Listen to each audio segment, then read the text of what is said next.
بابا گرو نانک نہ ہندو نہ مسلمان، انسانیت کا پیام، سکھ مت کے بانی کی زندگی کے حیران کن راز۔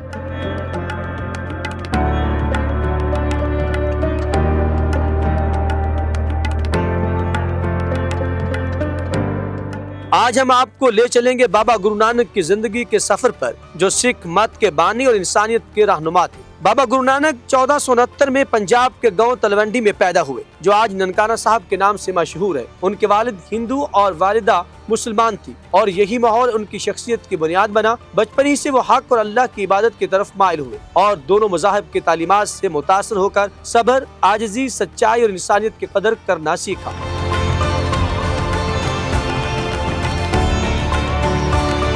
ناظرین، جوانی میں بابا گرو نانک کو دنیاوی تعلیم میں زیادہ دلچسپی نہ تھی، لیکن وہ صوفیوں، مہاتماؤں اور عارفوں کی صحبت اختیار کرتے اور لوگوں میں خیر و نیکی پھیلانے میں لگے رہتے۔ گھر والے چاہتے تھے کہ وہ کاروبار یا زراعت میں مصروف ہوں، لیکن نانک نے کہا کہ میرا دل اللہ کی عبادت اور نیکی کے کام میں ہے، اور میں دنیاوی لالچ سے اوپر اٹھ کر اللہ کی رضا اور انسانیت کی خدمت کرنا چاہتا ہوں۔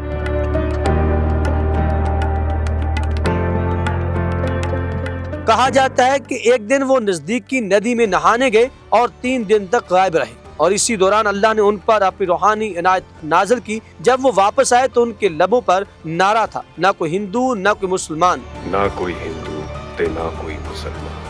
اس نعرے نے شہر میں ہلچل مچا دی، کیونکہ نانک نے واضح کیا کہ سب انسانوں کے لیے اللہ کی عبادت اور محبت کی تعلیم پھیلانے آئے ہیں۔ بابا گرو نانک نے اپنی زندگی میں مکہ، مدینہ، بغداد، ایران، عراق اور دیگر مقدس مقامات کے سفر بھی کیے اور حج بھی کیا۔ ان کے سفر کا مقصد صرف عبادت نہیں، بلکہ انسانوں کو حق، نیکی، عاجزی اور اللہ کی رضا کی تعلیم دینا تھا۔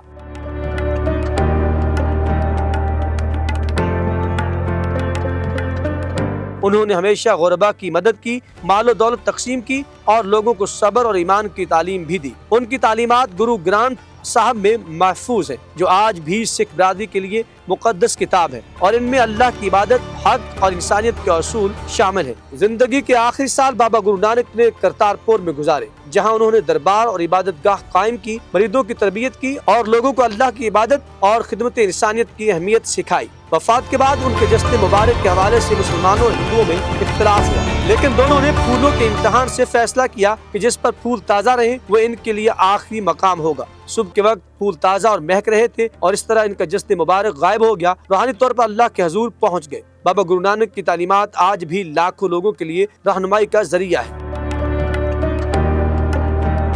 انہوں نے یہ ثابت کیا کہ اللہ کی عبادت اور نیکی کا راستہ کسی ایک مذہب تک محدود نہیں، بلکہ سب انسانوں کے لیے ہے۔ ان کی زندگی ہمیں سکھاتی ہے کہ دنیاوی خواہشات سے اوپر اٹھ کر اللہ کی رضا اور انسانیت کی خدمت ہی اصل مقصد زندگی ہے۔ کرتارپور، ننکانہ صاحب اور دیگر مقدس مقامات پر لوگ آج بھی ان کی تعلیمات یاد کرتے ہیں۔ چاہے پاکستان ہو یا بھارت، لاکھوں لوگ ان کی تعلیمات کو اپناتے ہیں، ان کی روحانی پیغام کو اپنی زندگیوں میں شامل کر کے معاشرے کو بہتر بنانے کی کوشش بھی کرتے ہیں۔ یہی وجہ ہے کہ بابا گرو نانک آج بھی نہ صرف سکھوں بلکہ انسانیت کے لیے ایک روشنی کی مان ہے، اور ان کی تعلیمات وقت کی قید سے آزاد ہر دور اور ہر انسان کے لیے رہنمائی فراہم کرتی ہے۔ ناظرین، کمنٹ سیکشن میں جا کے اپنے خیالات کا اظہار کرنا مت بھولیے گا، ہمیں رہے گا آپ کے فیڈ بیک کا انتظار۔